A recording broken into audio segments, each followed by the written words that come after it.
You got a game you want to try out. You have friends you know will love it. You have an evening you're pretty sure they'll be free. But wait, you need to tidy and you need to get the lights fixed. And you've been thinking about getting a new dining table anyway. Stop. You're talking yourself out of starting your game again.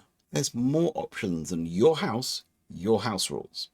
There's really good reasons why people love to host as well as GM role-playing games, but I think there's also good reasons that the GM doesn't have to be the host.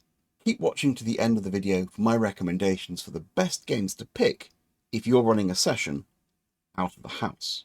Whenever a role-playing game is portrayed in the media we consume, it's always at the GM's house or space. Maybe they have a dedicated room with a spangly light-up table with built-in monitor and shelves of minis behind them. We know none of that's needed, right? It's fun to imagine what our perfect gaming room would look like, but we mustn't let that image stop us being real and getting on with our games. Don't fall into a trap of thinking, oh, now everything else is ready, I need to do some home decor before I can set the date for session 0. But still, the fundamental assumption is pretty much intact, isn't it? If I'm GMing, I'm not just running the game, I'm hosting the players in my home. It's my game. I'm supplying drinks and snacks, unless we specifically have a discussion beforehand and I patiently explain to them they are not to raid the fridge and eat all my cheese. But that doesn't have to be the case. You don't have to run games in your home. You don't have to be the one to lay on nibbles.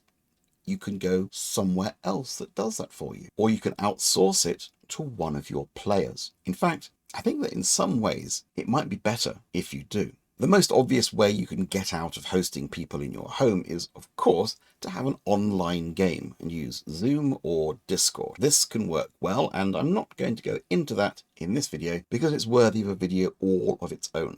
So instead, let's talk about some offline alternatives, and then I'll tell you why they can be a really great solution to a problem you may or may not have.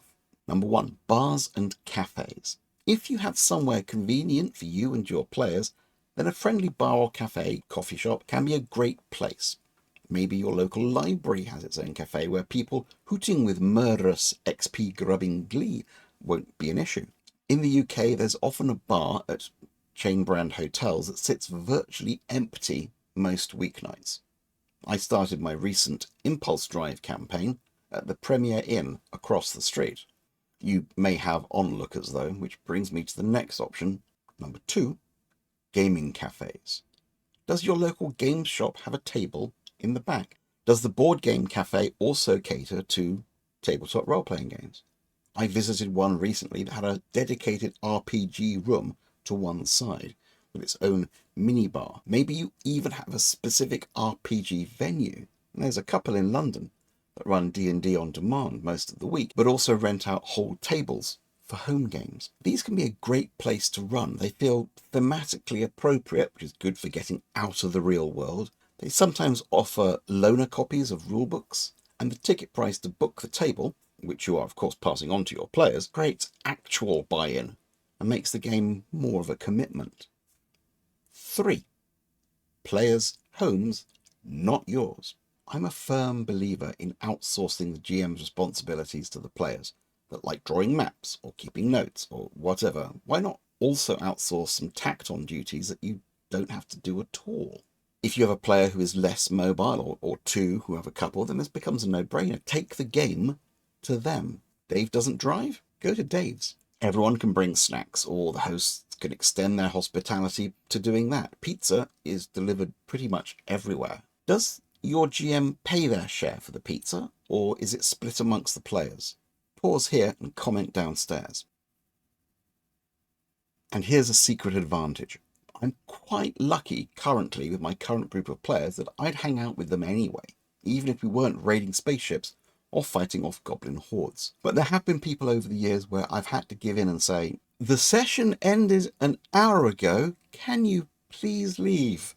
That's simply not a problem if you are hosting out of the house. You can pack up your stuff and make your goodbyes. It may just punt the problem across the table if you're in a player's home, but offering to walk someone out can be helpful. Want to make sure the session doesn't overrun? Schedule it so the cafe closing ties in neatly. I don't think you have to run away from home. Okay, no, I did run away from home when I don't think you have to run outside your home. I've run games in previous apartments over the years, and I'm not set up for it, that's all. I do think, though, that if you're feeling nervous about starting a game, maybe a new rule set with new people, that the venue can become just another excuse you give yourself for putting it off.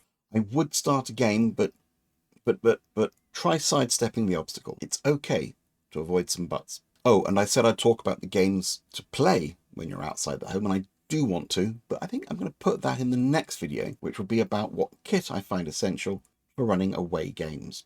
If you hit subscribe now, the YouTubes will tell you when that comes out, and in the meantime, I think you should watch this.